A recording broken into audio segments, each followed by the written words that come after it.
की आराधना करेंगे। आज के दिन हम प्रभु को देंगे। इससे पहले कि हम आराधना में जाएं, मैं चाहूँगा हम भाई रंजीत के साथ आज प्रार्थना में चलेंगे, शुरुआत की प्रार्थना में, और उसके साथ ही हम आज की आराधना में चलेंगे। Thank you, Jesus. Hallelujah. Hallelujah. Hallelujah. Hallelujah. आइए कुछ क्षण हम परमेश्वर को धन्यवाद दें, क्योंकि वो धन्यवाद के योग्य है। We praise you, worship you, Lord. Hallelujah. We thank you, Master, for your love and your grace in our life, O Lord. Though we are not worthy to come in your presence, O Lord, but Father, we thank you for your love in our life, O Lord. Thank you, Master. पिता, सारा महिमा आपको धन्यवाद के साथ देते हैं परमेश्वर, क्योंकि प्रभु आप हमारे धन्यवाद के योग्य परमेश्वर हैं। आपने हमें पूरे सप्ताह संभाला प्रभु, हर दुख मुसीबत परेशानी से बचा के रखा प्रभु। हम आपको शुक्रगुजार करते हैं प्रभु, हम धन्यवाद देते हैं प्रभु। आपने एक बार फिर से ये अवसर दिया कि हम आपकी आराधना कर सके, अपने जीवित परमेश्वर को महिमा दे सके प्रभु जी। उद्धार करता प्रभु यीशु मसीह, एक बार फिर से हम अपने आप को आपके अधीन करते हैं। आज की आराधना का टेक चार्ज पवित्र आत्मा हम आपको देते हैं। आप हमको शुरू से लेकर अंत तक चलाएं और अपनी मर्जी से आप हमें बैठने के लिए और सीखने के लिए मदद करें। आज की आराधना हम आपके कंट्रोल में देते हैं पवित्र आत्मा परमेश्वर, आप हमको लीड करें और सही डायरेक्शन में प्रार्थना करने के लिए, वचन सीखने के लिए मदद करें। हम अपने आप को, इस स्थान को आपके हाथों पर देते हैं, अपने आप को आपके लहू में छिपाते हैं। पवित्र आत्मा परमेश्वर आपकी उपस्थिति चाहते हैं, यीशु जी आपकी उपस्थिति चाहते हैं। आज हमारे गीत गाना बजाना प्रभु आपको पसंद आने पाए प्रभु, हमारा यहाँ बैठना आपको पसंद आने पाए परमेश्वर। पिता जी, हम सारा आदर महिमा आपको देते हैं, अपने आप को आपके चरणों में सौंपते हैं। ये विनती प्रार्थना अपने जीवन को उद्धार करता मुक्तिदाता प्रभु यीशु मसीह के नाम से होकर पिता से मांगते हैं, आमीन। आमीन, हालेलुया। आइए हम सभी मिलकर के गीत के द्वारा परमेश्वर की आराधना करेंगे। हम मिलकर एक गीत गाएंगे, हाँ हालेलुया, जो कि इंग्लिश सॉन्ग है, उसके द्वारा परमेश्वर की आराधना करेंगे।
मिलकर परमेश्वर की आराधना करेंगे और हम गीत गाएंगे।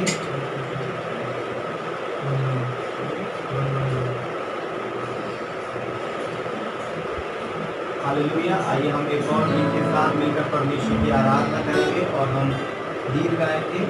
जलाल हो मेरी जिंदगी में यीशु तेरा जलाल।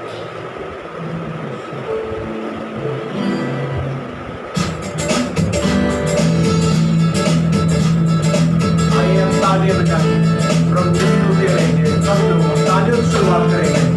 सब लोग ताली बजाएंगे।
एक और गीत से हम परमेश्वर की प्रस्तुति करेंगे।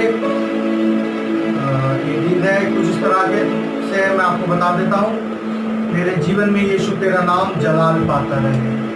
सचमुच हमारे जीवन में हर समय हर वक्त परमेश्वर को आदर और महिमा मिले। मेरा उठना, मेरा बैठना और चलना तुझे भाता रहे। हर एक चीज खुदा यीशु मसीह को भाए, ऐसा इस सॉन्ग में लिखा हुआ है।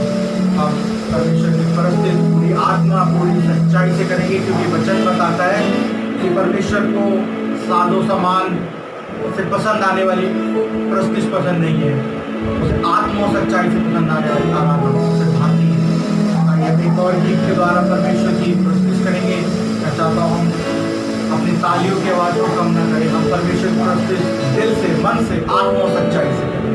आइए एक और गीत के द्वारा हम परमेश्वर की प्रस्तुति करेंगे।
सचमुच प्रभु आपका धन्यवाद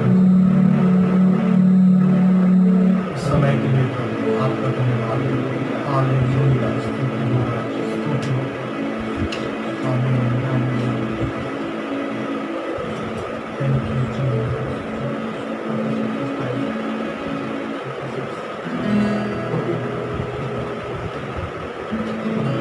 Thank you, Jesus. Thank you.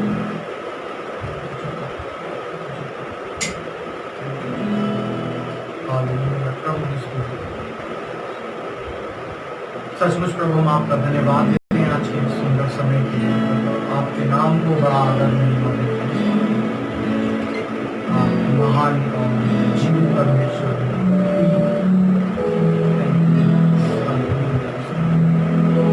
हमें कोई ऐसी कुवत, कोई ऐसी लियाकत, हमें कोई ऐसी खास बात नहीं है कि प्रभु हमें याद करें या हम कुछ समझे जाए। हम गुनाहों में थे तब प्रभु ने सिर्फ हम पर दया दिखाए। प्रेम इसमें नहीं है कि हमने उससे प्रेम किया, वरन प्रेम इसमें है कि उसने हमसे प्रेम किया। सचमुच प्रभु हमारे अंदर कोई ऐसी खास बात नहीं है कि आप हमारी स्तुति लें, लेकिन प्रभु फिर भी आपने हमसे प्रेम किया और प्रभु हमें संभाला जब हम गुनाह में ही थे। हम आपके नाम को नहीं मानते।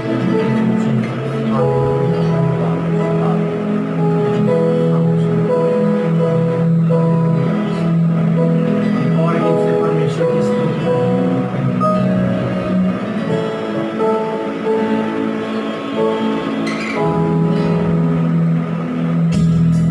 Praise God. Hallelujah.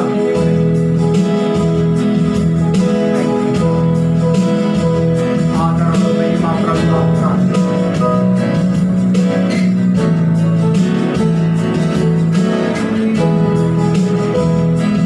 मेरा यीशु है कितना कि जैसा कोई है कहाँ। मेरा यीशु है कितना उसके जैसा कोई है कहाँ। उसके चरणों में सजदा करूं, वो ही है मेरा खुदा। उसके चरणों में सजदा करूं, वो ही तो है मेरा खुदा।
आपने रखा है। हालेलुया, आप महान परमेश्वर, आप पवित्र परमेश्वर हैं।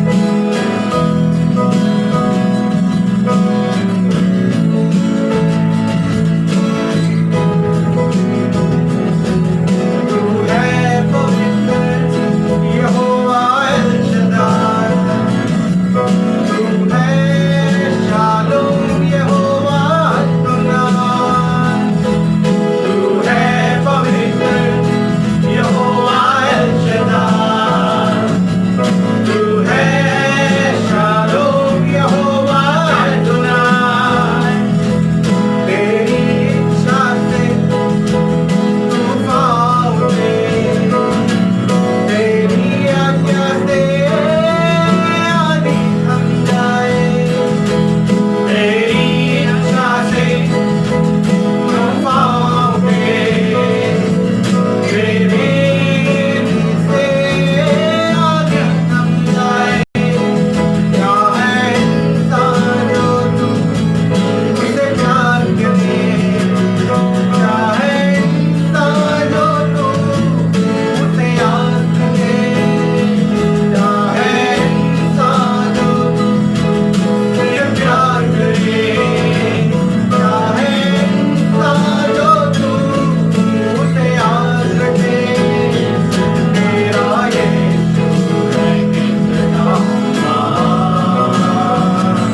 यीशु है कितना महान, तुझे जैसा नहीं है कहाँ, तुझे चरणों में सजदा करूं, तू ही तो है मेरा खुदा। मेरा यीशु है कितना महान, तुझे जैसा नहीं है कहाँ, उसके चरणों में सजदा करें, कोई तो है मेरा खुदा। हालेलुया,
आराधना के लिए प्रभु, आज के सुंदर दिन के लिए प्रभु आपका धन्यवाद देता हूँ, पूरी सर्विस के लिए प्रभु आपका धन्यवाद।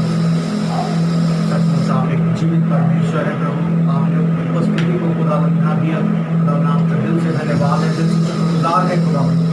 दुआ करते परमेश्वर आगे की सर्विस को आपके वचन की प्रभु हम आपके हाथ में समर्पित करते हैं। दुआ करते प्रभु आपके वचन से हम सीखें खुदावन, क्योंकि बाइबल बताते हैं कि मेरे ज्ञान के ना होने के कारण मेरी प्रजा नाश हो गई। सचमुच प्रभु अपने ज्ञान से हमें तृप्त करें प्रभु, अपने वचन से हमें तृप्त करें, अपने उन अधिकारों से प्रभु हमें तृप्त करें, ताकि हम जान सकें हमारे क्या अधिकार हैं प्रभु। आगे के समय को खुदावन हमारे विश्वास में बढ़ोतरी दे प्रभु, इस वचन के द्वारा खुदावन हमारे दिलों में उस वचन को के बीज को बोए खुदावन, और खुदावन विश्वास के द्वारा वो पेड़ और फलवंत होने पाए, एक बड़ा पेड़ बनने पाए और उसमें फल आने पाए। आगे के समय को प्रभु आपके हाथों में समर्पित करता हूँ। सारा आदर, सारी महिमा प्रभु आपको देता हूँ। प्रभु यीशु मसीह के नाम में। आमीन। आइए हम सब मिलकर परमेश्वर के वचन में चलेंगे और हम परमेश्वर के वचन से देखेंगे। मेरे साथ निकाल लें फिलिपियों की पत्री उसका 3 अध्याय और उसके पहले पद से हम देखना शुरू करेंगे। आज हम सीखेंगे धार्मिकता के विषय में, सच्ची धार्मिकता। अगर हम देखें फिलिपियों 3 अध्याय और उसका जो ऊपर की हेडिंग अगर हम देखें तो वहाँ पर लिखा है सच्ची धार्मिकता। और अगर हम उसके बारे में यहाँ पर देखें तो यहाँ पर इस प्रकार से लिखा है, इसलिए हे मेरे भाइयों प्रभु में आनंदित रहो। वही बातें तुमको बार बार लिखने में मुझे तो कोई कष्ट नहीं होता और इसमें तुम्हारी कुशलता है। हालेलुया। क्यों जब पौलुस इस वचन को लिख रहा है ना, तो क्या कह रहा है कि हे मेरे भाइयों, है ना, प्रभु में आनंदित रहो। प्रभु में क्या रहो? आनंदित रहो। वही बातें तुमको बार बार लिखने में मुझे कोई कष्ट नहीं होता। पौलुस बार बार सेम बातों को लिख रहा है और वो कह रहा है कि मुझे इससे कोई परेशानी नहीं हो रही, मुझे कोई प्रॉब्लम नहीं हो रही, क्योंकि मैं तुम्हें बार बार वही बातें लिख रहा हूँ, लेकिन फिर भी मुझे कोई समस्या नहीं है। क्यों? क्योंकि इन बातों में तुम्हारी कुशलता है। हालेलुया। वो कहता है हे प्रियो आनंदित हो। वही बातें मुझे बार बार लिखने में तुम्हें मुझे कोई भी परेशानी नहीं है, कोई भी समस्या नहीं है, क्योंकि इन बातों से तुम्हारी क्या है? कुशलता। सो ये बातें हमारे लिए बहुत ज़्यादा इम्पोर्टेंट है। पौलुस ने बार बार इन बातों को लिखा, बार बार इन बातों को कहा और कलीसिया को सिखाया, क्योंकि ये हमारी नींव है। हालेलुया। ये हमारे लिए बहुत ज़रूरी है और ये हमारे लिए इतनी ज़रूरी है कि पौलुस कहता है कि मुझे इसमें कोई भी कष्ट नहीं होता जब मैं बार बार तुम्हें सेम बातें लिखता हूँ, बल्कि मैं क्या होता हूँ? आनंदित होता हूँ। और मैं चाहता हूँ तुम भी आनंदित हो इन बातों को सुनकर, इन बातों को सीख कर, क्योंकि ये बातें क्या हैं? हमारे जीवन की मूल बातें हैं और ये बातें हमारे जीवन में, हमारे जीवन को एक सही मसीही जीवन में लेकर आती है। कहता है इसलिए हे मेरे भाइयों प्रभु में आनंदित रहो। वही बातें तुमको बार बार लिखने में मुझे तो कोई कष्ट नहीं होता और इसमें तुम्हारी कुशलता है। कुत्तों से चौकस रहो, उन बुरे काम करने वालों से चौकस रहो, उन काट कूट करने वालों से चौकस रहो। हालेलुया। दूसरे पद में वो क्या बताता है? हमें सावधान रहने के लिए बोलता है। क्या कहता है? कुत्तों से चौकस रहो, कुत्तों से सावधान रहो, है ना। ये कुत्ते कौन है ना? पौलुस ये बताना चाह रहा है कि जो फॉल्स टीचर्स हैं, जो झूठे भविष्यवक्ता हैं, जो झूठे शिक्षक उस समय में खड़े हो गए हैं कलीसिया में, उनसे तुम क्या रहो? सावधान रहो। यहाँ पर जो कुत्ते शब्द प्रयोग किया गया है या फिर काट कूट करने वाला क्या है? वो झूठे प्रचारक हैं। लिखा है उन कुत्तों से चौकस रहो, उन बुरे काम करने वालों से चौकस रहो और उन काट कूट करने वालों से चौकस रहो। 3 प्रकार के झूठे शिक्षक वहां पर कलीसिया में हैं। पहली चीज लिखा है कुत्तों से चौकस रहो, तो उनका व्यवहार कैसा है? कुत्तों जैसा। कुत्तों का क्या व्यवहार होता है? बाइबल जो हमें सिखाती है, बाइबल में एक बात सिखाती है कि कुत्ता जो है अपनी छांट की तरफ लौट जाता है, यानी जो कुछ भी वो वॉमिट करता है वो उसी को वापस से खा लेता है। कुत्तों का ये स्वभाव होता है, वो जो कुछ उगलते हैं उसी को वापस से खा लेते हैं। सो ये फॉल्स टीचर क्या सिखा रहे हैं? ये फॉल्स टीचर कलीसिया को वही चीज सिखा रहे हैं। ये सिखा रहे हैं कि तुम कलीसिया व्यवस्था से बाहर निकल करके आई परमेश्वर के अनुग्रह में, और ये वापस से कलीसिया को कहाँ पर लेकर जा रहे हैं? फिर से उस व्यवस्था के अंदर लेकर जा रहे हैं। ये कलीसिया को फिर से सिखा रहे हैं कि नहीं, तुम्हें फिर से खतना कराना जरूरी है, तुम्हें फिर से सारी 10 आज्ञाओं को मानना जरूरी है, तुम्हें फिर से सारी व्यवस्था को पूरा करना जरूरी है। जबकि ये जान चुके हैं कि हमारा उद्धार हो चुका है, हमें परमेश्वर ने व्यवस्था से छुड़ा लिया, लेकिन फिर भी ये वापस से उसी ओर लौट रहे हैं जहां से ये निकले थे। इस तरीके एक कुत्ते का जो स्वभाव होता है उस स्वभाव को ये प्रकट कर रहे हैं। इसलिए पौलुस कह रहा है कुत्तों से चौकस रहो, उन बुरे काम करने वालों से, अर्थात इनके खुद के काम कैसे बुरे हैं और ये कलीसिया को सिखा रहे हैं तुम्हें अच्छे काम करना है। खुद के काम खराब हैं, खुद के जीवन में कोई शुद्धता नहीं है, लेकिन कलीसिया को पवित्र करने के लिए उसके ऊपर बंधनों को डाल रहे हैं, उसके ऊपर बोझ को रख रहे हैं। उनसे कह रहे हैं कि तुम्हें ये बोझ उठाना है, व्यवस्था के बोझ को कलीसिया के ऊपर डाल रहे हैं। तीसरी चीज यहाँ पर लिखा है उन काट कूट करने वालों से चौकस रहो, अर्थात ये क्या करते हैं? ये वचन में मिलावट करते हैं, वचन में काट कूट करते हैं। थोड़ा यहाँ से निकाला, थोड़ा वहां से निकाला और उसको मिक्स कर दिया। जो मूल बात थी उसके ऊपर बात नहीं की, लेकिन उससे अलग कुछ बात कर रहे हैं। तो क्या कर रहे हैं, वचन में काट कूट कर रहे हैं। ऐसे लोगों से हमें क्या करना है, सावधान रहना है। पौलुस कहता है कुत्तों से चौकस रहो, उन बुरे काम करने वालों से चौकस रहो और उन काट कूट करने वालों से चौकस रहो, है ना। और हमें कैसे पता चलता है, पौलुस इन लोगों के विषय में बता रहा है जो हमें व्यवस्था की ओर लेकर के जा रहे हैं, ये झूठे भविष्यता में व्यवस्था की ओर लेकर जा रहे हैं। ऐसा हम कैसे कह सकते हैं, तीसरे पद में जो हम आते हैं वहां पर लिखा है, क्योंकि खतना वाले तो हम ही हैं जो परमेश्वर के आत्मा की अगुवाई से उपासना करते हैं और मसीह यीशु पर घमंड करते हैं और शरीर पर भरोसा नहीं। हालेलुया। क्योंकि ये जो झूठे भविष्यवक्ता हैं, ये जो झूठे शिक्षक हैं, ये कलीसिया को सिखा रहे हैं कि हमें अपने शरीर पर भरोसा रखना है, हमें अपने शरीर से अच्छे काम करने हैं। ये लोग सिखा रहे हैं कि हमें खतना कराना जरूरी है, हमें अपने शरीर को भी शुद्ध करना जरूरी है। लेकिन पौलुस क्या सिखा रहा है, पौलुस बता रहा है कि ये सारे जो काम हैं, ये सब क्या है, ये सब व्यर्थ हैं। वो कह रहा है कि ये लोग सचमुच खतना किए हुए लोग नहीं है। क्या कहता है वो, क्योंकि खतना वाले तो हम ही हैं। ये लोग जो झूठे शिक्षक हैं, ये अपने आप को खतना वाले बता रहे हैं, कह रहे हैं कि हम खतना वाले हैं, हम पवित्र लोग हैं, हमारी सुनो, जैसा हम बता रहे हैं वैसा करो। लेकिन पौलुस कह रहा है कि ये खतना वाले नहीं है, बल्कि असली खतना वाले कौन है, वो हम हैं। क्योंकि इनका तो शरीर में खतना हुआ है, लेकिन हमारा आत्मा में खतना हुआ है। हालेलुया। और वो क्या कहता है, क्योंकि खतना वाले तो हम ही हैं जो परमेश्वर के आत्मा की अगुवाई से उपासना करते हैं। हालेलुया। सो खतना वाले कौन है यहाँ पर, जो परमेश्वर के आत्मा की अगुवाई से आराधना करने वाले हैं, ना कि वो जो शरीर के अनुसार आराधना करते हैं, जो कि भय के साथ परमेश्वर की आराधना करते हैं। मेरे प्रियो, जब पवित्र आत्मा हमें आराधना के लिए उभारता है तो भय के साथ नहीं उभारता, बल्कि वो आनंद के साथ उभारता है। हम आनंद से भरकर परमेश्वर की आराधना करते हैं।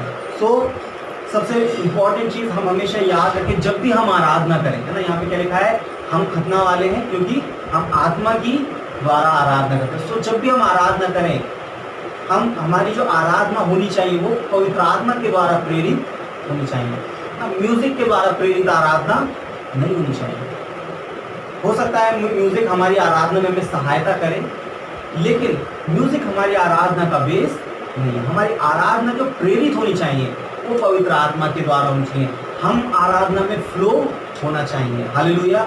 पवित्र आत्मा हमें गीतों को सिखाए, कौन से गीत हमें गाने हैं, पवित्र आत्मा हमें सिखाए, कौन से अंतरे को हमें बार बार गाना है, पवित्र आत्मा हमें लीड करे, कौन से गाने को हमें नहीं गाना है ना, कब हमें म्यूजिक को स्टॉप करना है, कब हमें म्यूजिक को शुरू करना है, कब हमें क्या शुरू करना है, क्या रोकना है, ये सारी बातें पवित्र आत्मा हमें आराधना के दौरान लीड करे। हालेलुया। तब वास्तव में हम क्या कर रहे हैं, आत्मा के द्वारा आराधना कर रहे हैं, वरना अन्यथा हम क्या कर रहे हैं, हम धोखा दे रहे हैं। सो हमें आत्मा के द्वारा आराधना करना है। क्या लिखा है, असली खतना वाले तो हम ही हैं जो परमेश्वर के आत्मा की अगुवाई से उपासना करते हैं और मसीह यीशु पर घमंड करते हैं, है ना। और असली खतना वाले लोग कौन है, जो मसीह यीशु पर घमंड करते हैं, जिनका भरोसा मसीह यीशु पर है, ना कि शरीर पर, है ना। लिखा है और शरीर पर भरोसा नहीं रखते। आज अगर कलीसिया में देखें, बहुत सारे ऐसे लोग हैं जो कलीसियाओं में सिखा रहे हैं कि हमें किस तरीके से हमें अच्छे कार्य करना है ना, और उनका भरोसा मसीह पर ना होकर अपने अच्छे कार्यों पर ना। वहाँ पर सिखाया जा रहा है कि अगर आप अच्छे कार्य करोगे, अगर आप अच्छा जीवन जियोगे, तभी आप प्रभु के राज्य में जा पाओगे, अन्यथा नहीं जा पाओगे। अगर आप पवित्र जीवन नहीं जिएंगे तो परमेश्वर की आशीषें आपके जीवन में नहीं आएंगी। ऐसा सिखाया जा रहा है, लेकिन बाइबल ऐसा नहीं सिखाती। बाइबल बताती है कि परमेश्वर ने हमें ऑलरेडी पवित्र कर दिया है, परमेश्वर ने ऑलरेडी हमें उद्धार दे दिया है, और हमारा उद्धार परमेश्वर के हाथों में है, और परमेश्वर है जो हमारे उद्धार को पूरा करने वाला है। हालेलुया। हमारा भरोसा हमारे खुद के कामों पर नहीं, बल्कि यीशु मसीह पर होना चाहिए। हमारा उद्धार के लिए हमारा भरोसा यीशु मसीह के बलिदान पर है, ना कि खुद के कामों पर। हम खुद के कामों के द्वारा उद्धार नहीं पाते, बल्कि यीशु मसीह के कार्य के द्वारा जो उसने क्रूस पर किया, हमारा उद्धार होता है। इसलिए वो कहता है कि हम यीशु मसीह पर घमंड करते हैं, ना कि शरीर पर, अपने कामों पर नहीं, अपने शरीर पर नहीं, बल्कि यीशु मसीह पर भरोसा करते हैं। लिखा है पर मैं तो शरीर पर भरोसा रख सकता हूँ। अब पौलुस अपने आप को कंपेयर करता है उन झूठे शिक्षकों से, बताता है कि ये अपने आप को क्या कहते हैं, अपने आप को खतना वाले कहते हैं, और ये कहते हैं कि हम खतना वाले हैं और हम सच्चे आराधक हैं और हमारी बातों को मानो। पौलुस कहता है कि पहली चीज तो शरीर पर विश्वास रखने से कुछ नहीं होने वाला है ना। उद्धार पाने के लिए हमें यीशु मसीह पर विश्वास करना जरूरी है, लेकिन फिर भी अगर तुम्हें शरीर पर भरोसा है तो मैं तुमसे ज्यादा शरीर पर भरोसा कर सकता हूं। हालेलुया। वो कहता है यदि किसी और को शरीर पर भरोसा रखने का विचार हो तो मैं उससे भी बढ़कर रख सकता हूँ। क्यों? क्योंकि उसका ऐसा जीवन था। वो कहता है 8वें दिन मेरा खतना हुआ, इज़राइल के वंश और बिन्यामीन के गोत्र का हूँ। तुम कह रहे हो कि तुम यहूदी हो, खतना वाले हो, कहता है मैं तुमसे बड़ा खतना वाला हूँ। मेरा तो 8वें दिन ही खतना हो गया था जन्म के, और मैं यहूदी हूँ और बिन्यामीन के गोत्र से हूँ, यानी कि उसका जो गोत्र है वो भी इजरायली है, यहूदी गोत्र है। और कहता है इब्रानियों का इब्रानी हूँ, यानी रियल इब्रानी हूँ, है ना, एक असली यहूदी हूँ। और व्यवस्था के विषय में यदि कहो तो फरीसी हूँ, है ना। व्यवस्था के विषय में अगर कहें तो किस सेक्ट से आता है? वो फरीसी सेक्ट से आता है। और फरीसी लोग जो होते थे वो ऐसे माना जाता था कि वो सबसे ज्यादा व्यवस्था को पूरा करने वाले होते थे, वो सबसे ज्यादा व्यवस्था को पूरा करने पर जोर देते थे। वो कहता है अगर व्यवस्था की पूरे करने की बात कर रहे हो तो मैं कौन हूँ? मैं फरीसी हूँ, मैं तुमसे ज्यादा व्यवस्था को पूरा करने वाला हूँ। वो कहता है उत्साह के विषय में यदि कहो तो कलीसिया का सताने वाला हूँ। और तुम परमेश्वर के लिए उत्साह की बात करो कि तुम परमेश्वर से बहुत प्रेम करते हो, परमेश्वर के लिए बहुत उत्साहित हो, कहता है मैं तुमसे ज्यादा था, मैं इतना उत्साहित था परमेश्वर के लिए, मैंने कलीसिया को सताया, मैंने कलीसिया को पकड़ करके जेल में डाला, उन पर बंधन लगाया, उनको मारा। तुम मुझसे ज्यादा कैसे उत्साहित हो सकते हो? वो कहता है व्यवस्था की धार्मिकता के विषय में यदि कहो तो निर्दोष। अगर व्यवस्था की धार्मिकता के विषय में देखा जाए, पौलुस कहता है मैं निर्दोष है, यानी मैंने पूरी व्यवस्था पूरी की, है ना। इंग्लिश में अगर हम देखें इस पद को, 6ठे पद को, तो वहां पर इस प्रकार से लिखा है, yes I was so jealous that I harshly persecuted the church, यानी मैंने बहुत कठोरता से कलीसिया को सताया। And as for the righteousness I obeyed the law without fault, बिना किसी फॉल्ट के मैंने पूरी व्यवस्था का क्या किया? पालन किया। हालेलुया। और ऐसा व्यक्ति जिसने पूरी व्यवस्था का पालन किया वो क्या कह रहा है? व्यवस्था पालन करने से कोई फायदा नहीं है ना। तुम मुझे व्यवस्था पालन के विषय में सिखा रहे हो, तुम सिखा रहे हो कि व्यवस्था पालन क्या होता है? कहता है मैं तुम्हें बताता हूँ, अगर व्यवस्था पर भरोसा रखना है तो मैं तुमसे ज्यादा भरोसा रख सकता हूँ, क्योंकि मैंने व्यवस्था के अनुसार कोई पाप नहीं किया, मैंने पूरी व्यवस्था विदाउट फॉल्ट पूरी की है। और क्या कहता है वो? परंतु जो जो बातें मेरे लाभ की थी उन्हीं को मैंने मसीह के कारण हानि समझ ली। हालेलुया। लेकिन वो क्या कह रहा है? ये सारी बातें जो मेरे लाभ की थी, कि मैं यहूदी गोत्र से था, बिन्यामीन के गोत्र से था, यहूदी था और फरीसी था, सारी व्यवस्था मैंने पूरी की, व्यवस्था के अनुसार धर्मी था, ये सारी बातों को मैंने क्या मान लिया है? हानि मान लिया है। क्यों मान लिया है हानि? ताकि मैं मसीह को प्राप्त करूं। हालेलुया। मेरे प्रियो, बाइबल एक बात को सिखाती है कि परमेश्वर अभिमानियों का क्या करता है? विरोध करता है, परंतु दीनों पर अनुग्रह करता है। और आज हमें उसके अनुग्रह की जरूरत है। बाइबल लिखा है कि जो अपने आप को बड़ा बनाएगा वो छोटा किया जाएगा, और जो अपने आप को छोटा बनाएगा वो बड़ा किया जाएगा। अर्थात जो अपने आप को धर्मी ठहराएगा वो परमेश्वर के सामने क्या होगा? लज्जित होगा। लेकिन जो अपने आप को छोटा बना लेगा, जो अपने आप को गुनहगार मान लेगा, परमेश्वर उसे धर्मी ठहराएगा। हमने एक दृष्टांत बाइबल में पढ़ा है ना, यीशु मसीह ने दिया। यीशु मसीह ने बताया 2 व्यक्ति मंदिर में प्रार्थना करने गए। एक कौन था? एक फरीसी था, दूसरा चुंगी लेने वाला। और फरीसी जोर से प्रार्थना करने लगा, प्रभु मैं इस चुंगी लेने वाले के समान नहीं हूँ, मैं सप्ताह में 2 दिन उपवास रखता हूँ, अपनी कमाई का दशमांश देता हूँ, और सारे जितने भी अच्छे काम थे वो कहता है कि मैंने ये सारे काम करता हूँ। और वो गलत नहीं था, वो वास्तव में करता था। जैसे पौलुस एक अच्छा सच्चा फरीसी था, वैसे ये फरीसी भी बहुत अच्छा फरीसी था। लेकिन दूसरी तरफ जो चुंगी लेने वाला था वो कहता है कि प्रभु, लिखा है कि उसने अपनी आंखें भी स्वर्ग की ओर, और उसने कहा कि प्रभु मुझ पापी पर दया। एक तरफ फरीसी है जो अपने आप को धर्मी साबित कर रहा है कि मेरे काम इतने अच्छे हैं कि मैं धर्मी हूँ और मैं परमेश्वर के अनुग्रह को डिजर्व कर रहा हूँ। लेकिन दूसरी तरफ एक चुंगी लेने वाला है जो कह रहा है प्रभु मैं पापी हूँ और मैं आपकी दया को डिजर्व नहीं करता, लेकिन मुझ पापी पर दया करो। अपने आप को बिल्कुल परमेश्वर के सामने डील कर देता है, अपने आप को खत्म कर देता है कि प्रभु मैं कुछ भी नहीं हूँ, अगर आप मुझ पर दया ना करें तो मैं नहीं बच सकता, क्योंकि मैं क्या हूँ, पापी हूँ। और बाइबल बताती है, यीशु ने बताया कि कौन इन दोनों में से धर्मी ठहराया जाकर अपने घर गया। यीशु ने बताते हैं कि दूसरा वाला है ना, जिसने अपने आप को पापी माना वो परमेश्वर के सम्मुख धर्मी ठहराया गया, और जिसने अपने आप को धर्मी माना वो क्या ठहराया गया, पापी ठहराया गया। सो मेरे प्रियो, हम अपनी धार्मिकता पर भरोसा ना रखें, बल्कि यीशु मसीह की धार्मिकता पर भरोसा रखें जो कि उत्तम धार्मिकता है। हम में से कोई भी यीशु मसीह के समान धर्मी नहीं हो सकता, या हो सकता है? इस पृथ्वी पर कोई भी मनुष्य यीशु मसीह के समान धर्मी नहीं हो सकता। क्यों? क्योंकि यीशु मसीह जैसा पवित्र कोई भी नहीं है, वो पवित्र परमेश्वर है। लेकिन वही धार्मिकता जो यीशु मसीह की धार्मिकता है, वही पवित्रता जो यीशु मसीह की पवित्रता है, हमें सेध में दी जाती है। कैसे?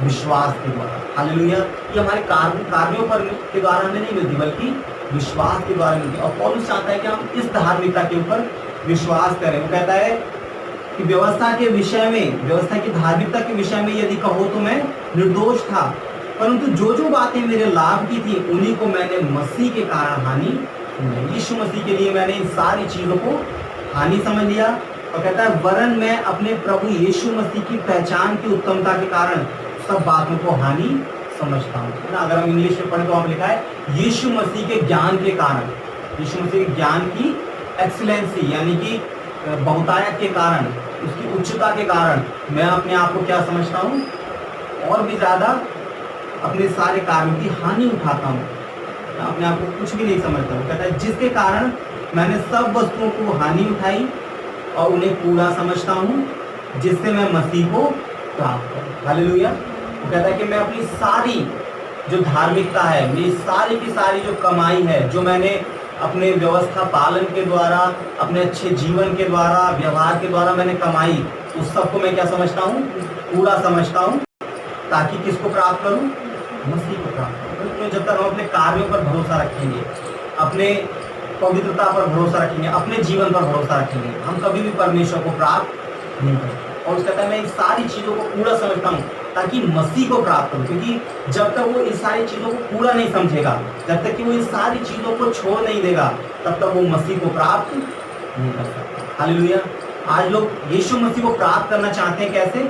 अपनी पवित्रता के द्वारा, अपने कार्यों के द्वारा, है ना। अगर अपनी कार्यों के द्वारा, अपनी पवित्रता के द्वारा हमें यीशु मसीह मिल सकता, और उसको सबसे पहले मिला, क्योंकि पौलुस के पास ये सब कुछ है। लेकिन पौलुस कहता है कि मैंने ये सब कुछ को पूरा समझ लिया। क्यों? क्योंकि मैं जानता हूँ कि इन सब चीज़ों के द्वारा मैं कभी भी मसीह को प्राप्त नहीं कर पाऊंगा, कभी भी मैं मसीह की धार्मिकता को प्राप्त नहीं कर पाऊंगा। इसीलिए मैंने इस सब चीज़ों को पूरा समझ लिया ताकि मसीह को प्राप्त करूँ। हालेलुया। क्या लिखा है? मैं इन्हें पूरा समझता हूँ जिससे मैं मसीह को प्राप्त करूँ और उसमें पाया जाऊँ। हालेलुया। हम कब यीशु मसीह में पाए जाएंगे? जब हम अपनी खुद की धार्मिकता को शून्य कर देंगे, जब हम ये बात को मान लेंगे कि हम अपने आप को बचाने में अयोग्य हैं, हमारी धार्मिकता हमारा उद्धार नहीं कर सकती, हमारे पवित्र कार्य, हमारी भलाई, हमारे दान दक्षिणा कुछ भी हमें सेव नहीं कर सकती, तब हम यीशु मसीह में पाए जाते हैं, तब हम यीशु मसीह को प्राप्त करते हैं। और लिखा है ताकि यीशु मसीह में पाया जाऊं, ना कि अपनी उस धार्मिकता के साथ जो व्यवस्था से है, वरन उस धार्मिकता के साथ जो मसीह पर विश्वास करने के कारण है और परमेश्वर की ओर से विश्वास करने पर मिलती है। हालेलुया। क्या कह रहा है पौलुस? कि मैं क्या चाहता हूँ कि मैं मसीह को प्राप्त करूँ, मसीह में पाया जाऊँ। और मसीह में कैसे पाया जाऊँ? अपनी उस धार्मिकता के द्वारा नहीं जो मैंने व्यवस्था पालन करके प्राप्त की है, बल्कि उस धार्मिकता के द्वारा जो यीशु मसीह पर विश्वास करने से मिलती है। तो कहता है कि और ये धार्मिकता कैसे मिलती है? विश्वास करने से मिलती है और परमेश्वर की ओर से है। इस धार्मिकता के द्वारा मैं परमेश्वर में पाया जाना चाहता हूँ, मसीह में पाया जाना चाहता हूँ, अपनी स्वयं की धार्मिकता से नहीं। कहता है ताकि मैं उसको और उसके मृत्युंजय की सामर्थ को और उसके साथ दुखों में सहभागी होने के मर्म को जान लूं। हालेलुया। मेरे प्रिय, पौलुस की एक बहुत बड़ी इच्छा थी, एक डीप डिजायर थी कि वो क्या करे, यीशु मसीह को जाने, यीशु मसीह की मृत्युंजय की सामर्थ यानी कि उसके पुनरुत्थान की सामर्थ को जाने, किस तरीके से इस सामर्थ के द्वारा यीशु मसीह मुर्दों में से जिलाया गया। और दूसरी चीज वो ये जाने कि किस तरीके से यीशु मसीह ने दुख उठाया, यीशु मसीह के दुखों को समझ सके ना, और उसकी मृत्यु की समानता को प्राप्त कर सके। ये सारी चीजें थी जो कि वो बहुत ज्यादा डिजायर करता था। लेकिन ये चीजें उसे कैसे मिलेंगी? क्वेश्चन ये उठता है। हमारी डिजायर बड़ी हो सकती है, बहुत अच्छी हो सकती है, लेकिन वो चीज़ हमें मिलेंगी कैसे, ये इम्पॉर्टेंट है ना। मंजिल तो इम्पॉर्टेंट है, लेकिन रास्ता उससे भी ज़्यादा इम्पॉर्टेंट है। अगर हम गलत रास्ता पकड़ेंगे तो हमें कभी भी हमारी मंजिल नहीं मिल पाएगी। तो पौलुस की क्या इच्छा थी?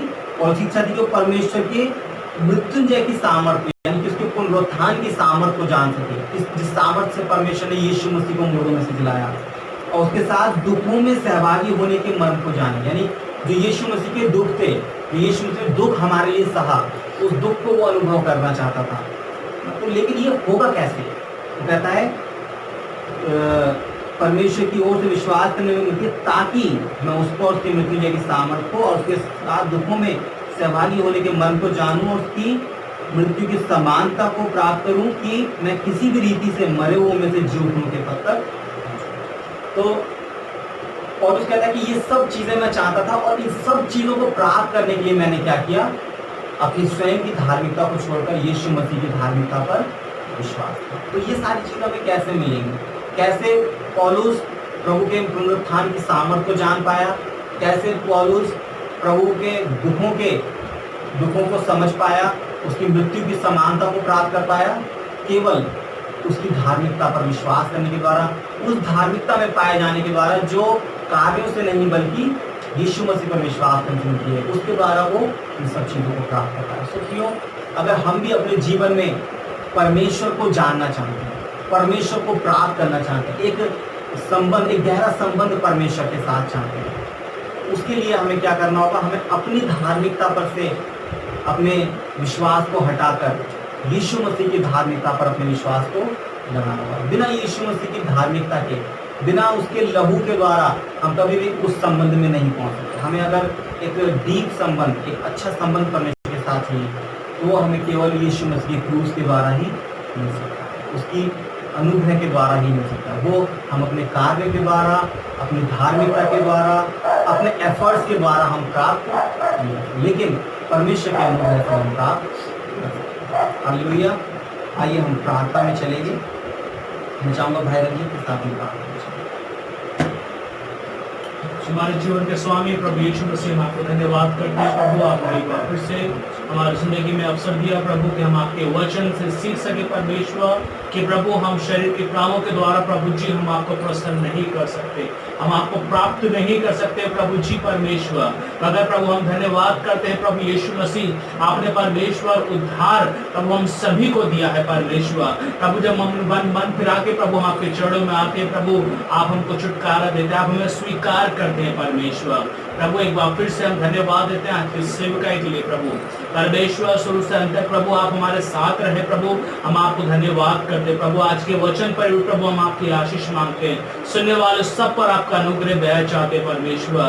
प्रभु हम धन्यवाद देते हैं, अपने आप को आपके चरणों में सौंपते हैं, आगे का सारा समय आपके हाथों पर देते हैं। विनती प्रार्थना यीशु मसीह के नाम से मांग लेते हैं, आमीन। हमारे परमेश्वर का प्रेम, प्रभु यीशु मसीह का अनुग्रह और पवित्र आत्मा की संगति और सहभागिता हमें से हर एक जन के साथ और पूरी विश्वव्यापी कलीसिया के साथ अब से लेकर हमेशा तक। आमीन।